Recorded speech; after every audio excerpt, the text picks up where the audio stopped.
Guys আসসালামু আলাইকুম। আপনাদেরকে কালকে দেখিয়েছিলাম ঠিক এই শুক্রবাঙ্গাতে এসেই যে ঘটনাটি ঘটেছে আমার সাথে। আমি ঢাকা থেকে মাত্র 40 মিনিটে সচিবালয় থেকে দিয়াবাড়ি চলে আসছি, তাও সিএনজি করে। শুক্রবাঙ্গা কবরস্থান রোড আসার পরে যা হলো, মাত্র রিক্সায় আমার 60 মিনিট খেয়ে নিল, মানে 1 ঘন্টা। সাথে মাল ছিল, যার কারণে আমি নামাইতে পারি নাই। রিক্সাওয়ালার সাথে আমার ওয়েট করতে হয়েছে।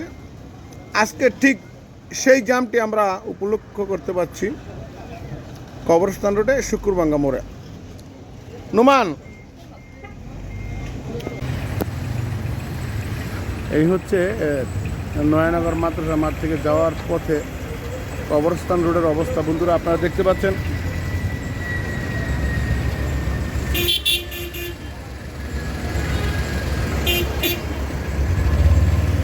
প্রায় 1 ঘন্টা ধরে দাঁড়িয়ে আছি এখানে।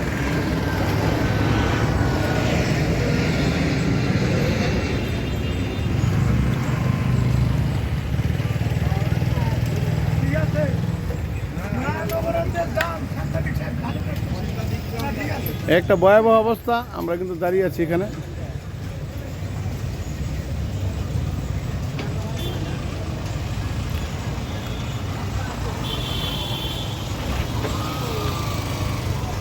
দেখতে পাচ্ছেন আপনারা কি একটা ভয়াবহ জামের মধ্য দিয়ে আমরা অ্যাকচুয়ালি যাচ্ছি। ধন্যবাদ, ভালো থাকুন, আসসালামু আলাইকুম। প্রায় 1.5 ঘন্টা যাবত এখানে কিন্তু আছি জামে। দেখতে পাচ্ছেন আকিস ফাউন্ডেশনের গাড়িগুলো সামনে আছে। জানি না কয়টা বাজে এখান থেকে ছুটতে পারবো, মহান আল্লাহ তাআলাই ভালো জানেন।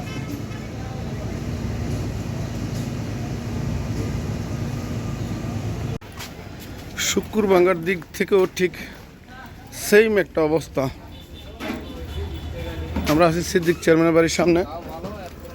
এইখান দিয়েও এত জাম, আমি আপনাদের বাসায় প্রকাশ করে বোঝাইতে পারবো না।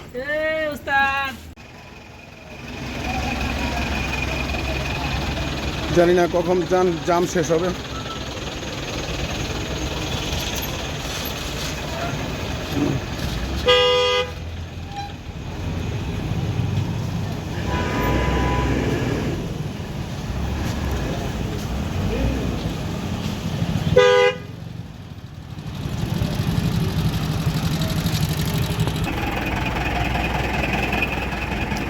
এই জাম আগামী 2-1 বছর শেষ হবে না।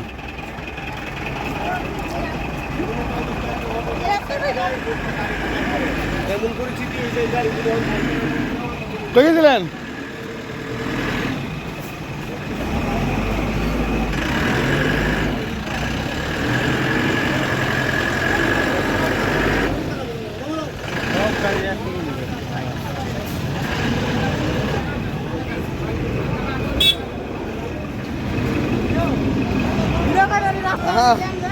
হ্যাঁ, ঠিক আছে কাকা।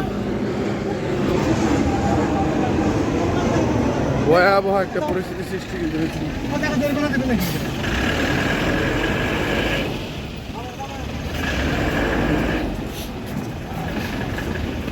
আমরা আগে নেমে গেলেই হয়তো ভালো করতাম।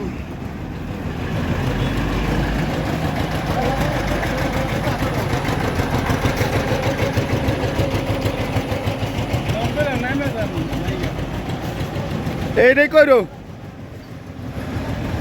1.5 ঘন্টা বন্ধু, 1.5 ঘন্টা।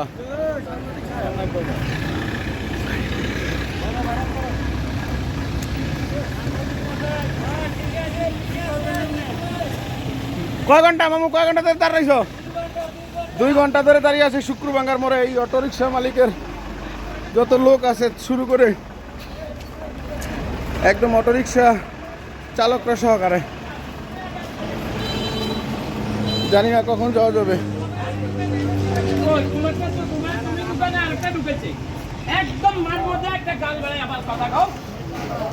এই ওই অটোরিক্সাওয়ালা গেলে মূল ঝামেলাগুলো করে থাকে, একজনকে দেখে আরেকজন। কয় ঘন্টা জামাই, কয় ঘন্টা ধরে দাঁড়াইছ? 1-1.5 ঘন্টা। এই হচ্ছে দিয়াবাড়ির অবস্থা।